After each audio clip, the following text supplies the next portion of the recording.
Nommé vice-premier ministre et ministre de la Défense et ancien combattant il y a quelques jours, Jean-Pierre Bemba Gombo a vite fait de procéder à la remise et reprise avec les ministres sortants aux 10 ministères.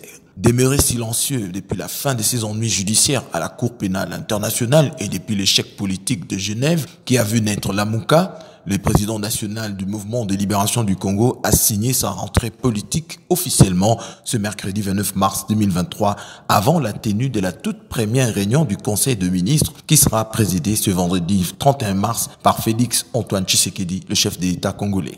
Et comme sa nomination à ces postes ministériels plaît à plus d'une personne, les tout premiers mots de ces derniers ont été plutôt rassurants. L'heure n'est pas au long discours, mais c'est plutôt l'appui de tout ce que je sollicite, ici et maintenant, afin que tous ensemble, nous assurions l'intégrité territoriale de notre pays, restaurions l'autorité de l'État et essuyons cette humiliation.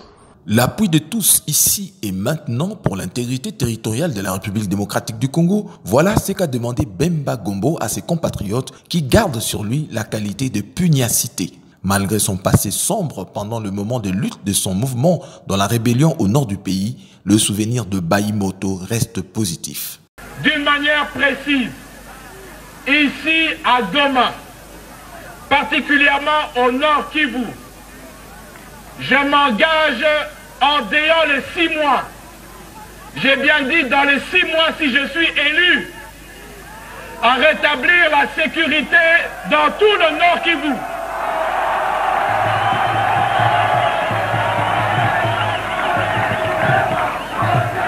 J'ai bien dit, dans les 6 mois, si je suis élu, je m'engage à désarmer les groupes, les milices armées. Les Congolais ont bien l'habitude d'effacer les tableaux et d'accorder une seconde chance à ces dirigeants. Voyons voir les résultats sur terrain.